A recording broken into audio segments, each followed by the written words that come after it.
Good morning বন্ধুরা, তোমরা কেমন আছো? আশা করি তোমরা খুব ভালো আছো। আর আমিও খুব ভালো আছি। ডেলি ব্লগ উইথ সুমি নতুন একটা ভিডিওতে তোমাদেরকে অনেক অনেক স্বাগত। আর এই ভিডিওটা হচ্ছে সেই রবিবারের। আর রবিবার মানেই হচ্ছে রান্নাঘরে একটু ব্যস্ততা। সেই রোজকার ব্যস্ততা তো অবশ্যই থাকে, কিন্তু রবিবার মানে একটু বেশি ব্যস্ততা। তার কারণ একটু বেলা করে ঘুম থেকে ওঠা, তারপর একদম হুটোপুটি করে রান্নাঘরে রান্না করা আর সমস্ত কাজবাজ সারা।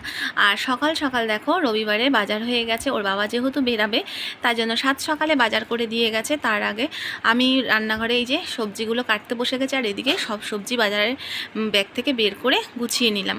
আর এদিকে ওর বাবার জন্য একটুখানি পরোটা করছি, আর একটুখানি আলু কেটে নিয়েছিলাম তরকারি করব বলে, কিন্তু দুঃখের বিষয় আলুর তরকারিটা করার মতন সুযোগ হলো না। ওর বাবা খুব তাড়াহুড়ো করছিল, তাই জন্য 2 পিস একটু বেগুন ভেজে দিলাম। কারণ পরোটাটা কী দিয়ে খেয়ে যাবে, আলুর তরকারিটা করতে তো একটু সময় লাগবে, তাই জন্য তাড়াহুড়ো করে একমাত্র বেগুনটাই ভাজা যাবে, আলু ভাজতেও সময় লাগবে, তাই জন্য বেগুন ভেজে দিয়ে দিলাম ওর বাবাকে। তারপরে ছোটো মেয়ে ঘুম থেকে উঠে পড়েছে, আর সকাল সকাল আমি প্রত্যেকটা দিন ওকে বাতাসা ভিজানো জল আর নাহলে নুন চিনির জল সকালবেলায় খালি পেটে ওকে দিয়ে থাকি। তাই জন্য সকালবেলায় আগের দিন রাতে ভিজিয়ে রেখেছিলাম, আর ওকে এখন আমি বাতাসার জলটা দিয়ে দিলাম।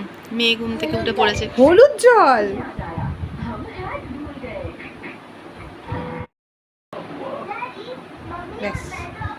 খেয়ে নিয়েছ,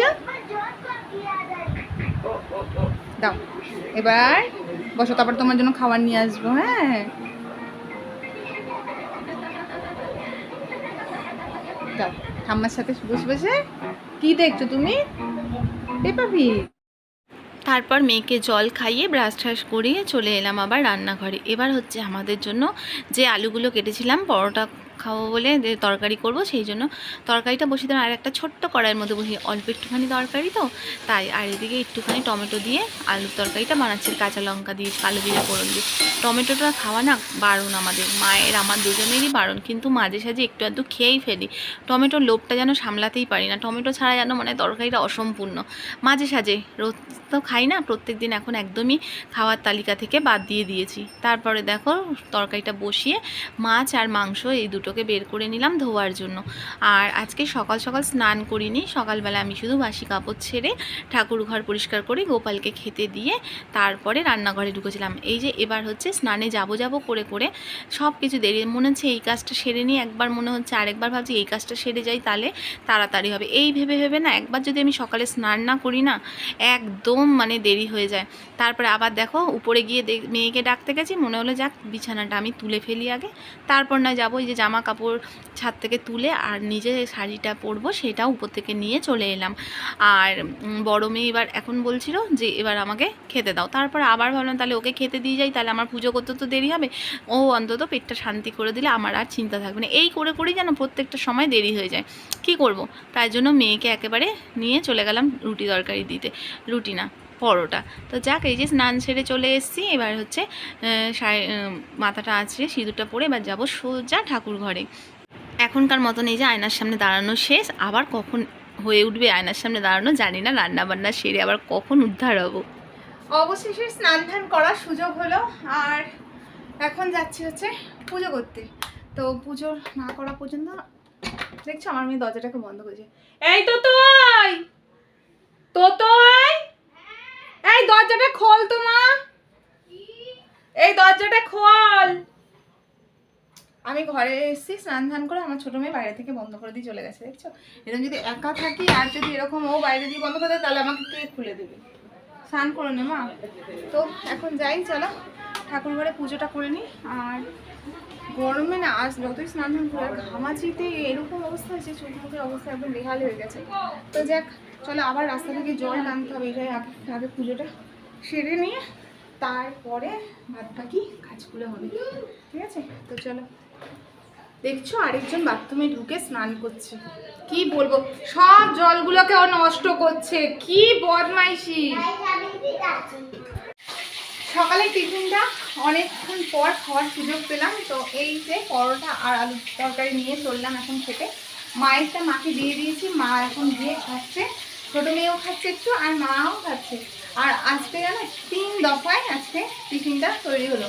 সকালে জল খাবার মানে একবারে করবো কি, একবারে করতে পারলাম না, 3বার করলাম। তার কারণ হচ্ছে সকালবেলা ওর বাবাকে আগে করে দিয়ে পাঠিয়ে দিলাম ডিউটি, তারপরে হচ্ছে ও মেয়েকে দিলাম, মেয়ে ঘুম থেকে উঠলো, তো ভাবলাম যে একেবারে স্নান করে পুজো করে তারপরে মেয়ে আমরা তিনজন আসবো, কিন্তু তা হলো না। ঘুম থেকে উঠতে উঠতে তার ফরমাইশ খিদে পেয়েছে, তো তাই জন্য সেটাই আমি পূরণ করলাম। আর তারপরে পুজো টুজো করে আমি এখন যাচ্ছি খেতে সকালে জলখাবারটা। আর এখানে হচ্ছে দেখো বসিয়ে দিয়েছি মাছ ভাজা দিয়েছি, বুঝতে পারছো? তো মাছ ভাজাটা নামিয়ে দিয়ে যাবো, এই জন্য একটুখানি অপেক্ষা করছি। আর কী বলতো, অনেকটা দেরি হয়ে গেছে এমনিতেই। এখন মাছ ভাজাটা নামিয়ে আগে খেয়ে তারপরে তাড়াতাড়ি করে রান্নায় হাত দেবো। তার মধ্যে যে বাড়িতে জল আসছে না রাস্তা থেকে, তার মধ্যে অনেকটা জল টানলাম, আর এই জন্য আরও দেরি হয়ে গেল। এখন আর ভাবছি তোমাদের সামনে ক্যামেরাটা আর অন করতে পারবো না, একেবারে রান্নাবান্না সেরে তারপর আসবো, ঠিক আছে? আর কেন বলো তো, নাহলে অনেকটা দেরি হয়ে যাবে। আর তার থেকেও বড়ো কথা, ভিডিওটা অনেক বড় হয়ে যাবে। কালকের ভিডিওটা আমার কত বড় জানো, এডিট করতে গিয়ে আমার কোনটা কাটবো কোনটা, আমার এটাই প্রবলেম হয় যে এটা ছেড়ে কোনটা কাটবো কোনটা, এটাই অসুবিধা হয়ে যায়। তো এখন যাই, তাহলে তাড়াতাড়ি করে খাই। তোমাদের সাথে একটুখানি দেখা সাক্ষাৎ করে গেলাম, তো কিছুক্ষণ পর আবার আসছি। এখন আগে খাওয়াটা খেয়ে নিই, পেটটাকে শান্তি করি, তারপরে তাহলে রান্নায় মন লাগবে, তাই না? তো তাহলে চলো এখন খাওয়া দাওয়া সেরে তারপরে রান্নাবান্না সেরে তারপরে আসছি। ছাদে হচ্ছে প্রচুর রোদ, তো সকালবেলা জামা কাপড় মিলতে ভীষণই ভালো লাগে। আর তারপরে যখন বেলার দিকটা হয় না, একদম জামা কাপড় তুলতেই যেতে ইচ্ছা করে না। আর এদিকে ছাদে দেখো একটা জুতো রেখে দেওয়া হয়েছে, না হলে তো ছাদের মধ্যে আমি খালি পায়ে যেতেই পারবো না, তিরিং বিরিং করে লাফাতে হবে, কারণ এতটাই গরম। এই যে একটুখানি সময় যেন গেছি, বাবারে কি অবস্থা। তো দেখো দুপুরবেলা এখন মোটামুটি বেজে গেছিলো 2:30 নাগাদ, এখন তো পুরো ঠাডা ফোড়া রোদ। তো জামা কাপড়গুলো শেষ হলো তোলা, এখন যাচ্ছি নিচের দিকে। রোদ্দুর থেকে কোনো রকমে জামা কাপড়গুলো তাড়াতাড়ি করে নিচে নিয়ে এলাম। আর এখন গোছাবো না, এখন হচ্ছে খেতে যাচ্ছি। দুই মেয়ের খাওয়া দাওয়া সব কিছু হয়ে গেছে, এখন শুধু খাওয়ার মধ্যে আমি আর মা আছি। কি মা? এবার দিয়ে এখন এখানে জামা কাপড়গুলো রেখে দিই। এখানে আরও কিছু জামা কাপড় ছিল আগে, ওগুলো গোছানো হয়নি। কিছুটা উপরে গুছিয়ে রেখে এসেছিলাম, আর কিছুটা এখনও গোছানো হয়নি। আর এগুলোও এখন রাখলাম, তো বিকেলবেলাতে একেবারে গোছাবো। আর এখানে দেখো পর্দার পিছনে আমার মেয়েটা, ওদিকে আমার এক জায়ের ছেলের সাথে কথা বলছে। আর এখন খাবো। আজকে না সেরকম রান্নার কোনো তোড়জোড় করিনি, আজকে শুধু একদম প্লেন রান্না হয়েছে, যেটা প্রত্যেক রোববারেই হয়, শুধুমাত্র মাছ আর মাংস। মাংসটা মা খায় না বলে তো মাছটা তো করতেই হবে, তাই না? তাই জন্য। আর অন্যান্য দিন মাছ মাংসের সাথে অন্যান্য কিছু একটা করি, কিন্তু আজকে আর সময় হলো না কিছু করার মতো, তো তাই জন্য আর কিছু করলাম না। যাই হয়েছে তোমাদেরকে দেখিয়ে দিই, কারণ সেই তোমাদের সাথে কথা হয়েছিল, তারপর থেকে তো আর কথা হয়নি। আর ফ্রিজে তো ঠান্ডা জল, ঠান্ডাই হচ্ছে না। কারণ ঠান্ডা হচ্ছে না বলতে, রাখছি, রাখার সাথে সাথে ব্যাস খাওয়া হয়ে যাচ্ছে। এতটা জলের পরিমাণ বেড়ে গেছে খাওয়ার, তো কি করব, গরমেতে জলটাই খেতে ভালো লাগছে, তাই না? তো তাই জন্য। আর এখন নিয়ে যাই, মাও বসে আছে আমার জন্য। মাকে কি বলো তো, মাকে যদি আগে বলি মা ওদের সাথে খেয়ে নাও, মা তো খাবে না, সে আমার জন্য অপেক্ষা করবে। কিন্তু আমি তো কাজ বাজ পুরো কমপ্লিট না করে আমি খেতেও পারি না। আমার যেন ভিতরে যেন অস্বস্তি একটা বোধ করে, কাজ করে, যে না কাজ হয়নি কাজ হয়নি। কাজটা সেরে খেলে যে না আমার সব কাজ সারা হয়ে গেছে, খাবো আর দুটো থালা আছে মাজবো, গিয়ে একটু শুয়ে পড়বো, এই হয়। তো যাক, এখন আর বেশি বকবক করবো না, এখন একটু খাওয়া দাওয়া করবো, অনেকটা বেলা হয়ে গেছে। তো শুধু একটু তোমাদের দেখিয়ে দিই। হ্যাঁ, এই যে সবার আগে আছে এখানে মাছের ঝোল, আর শুধু আলু দিয়ে আর পেঁপে দিয়ে করেছি, একটু ধনে পাতা। আর এই যে হচ্ছে আমার মাংস করেছি, আর ভাত আছে। আর এই যে গরমকালে আমের চাটনি হবে না, এটা হতে পারে? এখানে আমের চাটনি আছে, আর হচ্ছে দু রকম তরকারি লাগবে মায়ের, তাই জন্য এখানে সকালে ওর বাবার জন্য একটা বেগুন, মানে দুটো বেগুন দুটো চাট ভেজেছিলাম, তোমরা দেখলে। তার মধ্যে একটা দিয়েই খেয়েছে দুটো পরোটা। আর এটা হচ্ছে সেই শুক্রবারের শুটকি মাছ বাটা, এই রয়েছে। তো মায়ের এই শুটকি মাছ বাটা আর মাছের ঝোল দিয়েই হয়ে যাবে। আর কি, আমার তো মাংস আছে, তো তাহলে চলো। আর এই বাটি নিয়ে যাব না, এত বড় বড়, আমি মাংস একা খাবো যেহেতু, একটা বাটিতে, ছোটো বাটিতে তুলে নিয়ে যাই।